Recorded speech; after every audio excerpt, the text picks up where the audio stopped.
fita cassete. Dizem que existem objetos que não deveriam existir.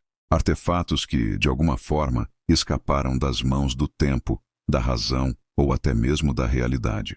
Não são apenas coisas antigas. Não são apenas relíquias esquecidas.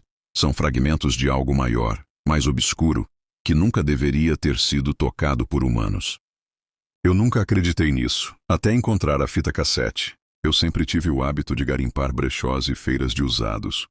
Gostava da sensação de que cada objeto carregava uma história secreta.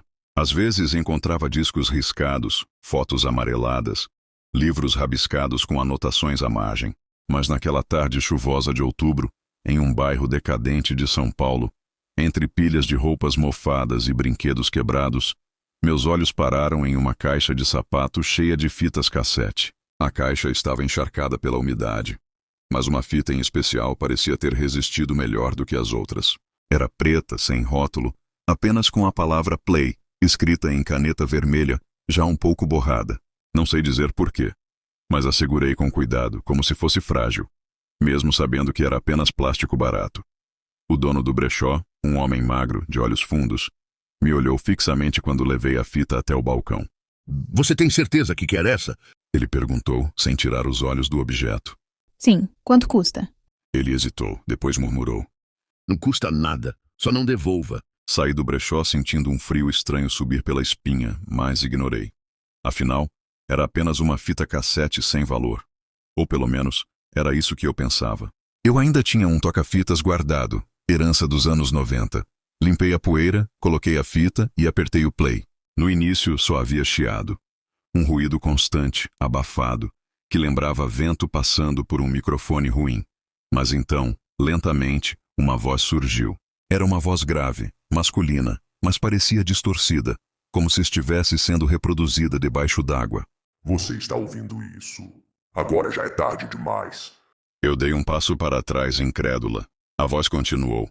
Quem escuta esta fita se torna parte dela. O som é uma corrente e você não pode mais soltá-la. Parei a fita imediatamente. Meu coração disparava. Pensei que poderia ser alguma pegadinha. Talvez uma gravação experimental de alguém que mexia com arte sonora. Mas algo me incomodava profundamente. A voz parecia saber que eu estava ouvindo. Naquela noite, sonhei com corredores escuros, intermináveis, onde todas as portas estavam trancadas. Eu caminhava sem parar, ouvindo o mesmo chiado da fita atrás de mim, cada vez mais alto. Quando finalmente encontrei uma porta entreaberta, entrei. E vi uma sala cheia de toca-fitas, todos rodando a mesma fita preta. E em todos eles a mesma voz dizia em uníssono. Agora você faz parte. Acordei suando frio, e a sensação de que o sonho não era apenas um sonho me perseguiu o dia todo. Eu não queria ouvir de novo, mas a curiosidade foi mais forte. Recoloquei a fita no aparelho.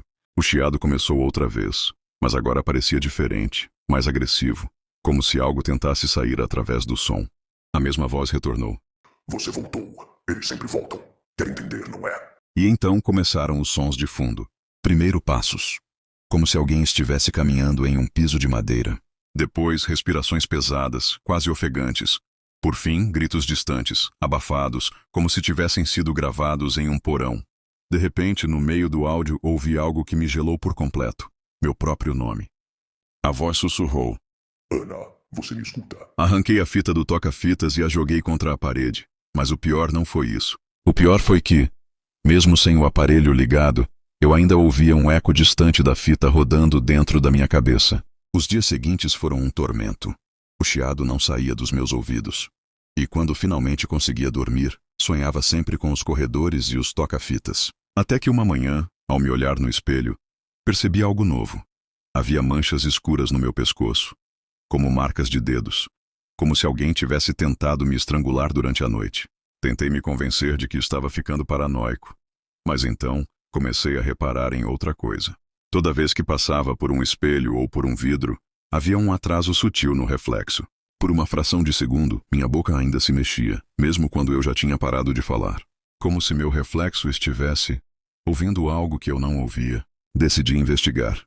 Voltei ao brechó, mas o lugar estava fechado, como se nunca tivesse existido.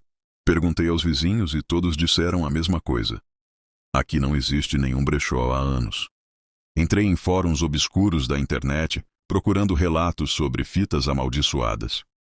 A maioria era invenção, histórias mal contadas. Mas encontrei um comentário em um fórum abandonado, postado há quase 20 anos. Existe uma fita que não pertence a este mundo. Ela circula entre brechós, mercados de pulgas e casas abandonadas. Nunca fica no mesmo lugar por muito tempo. Quem escuta não consegue se livrar. Dizem que a gravação foi feita em um ritual, usando a voz de alguém que morreu enquanto falava. O som é a prisão da alma. Se você encontrar essa fita, nunca aperte o play. Meu sangue gelou, eu já tinha apertado. Eu deveria ter queimado a fita. Mas algo em mim queria respostas.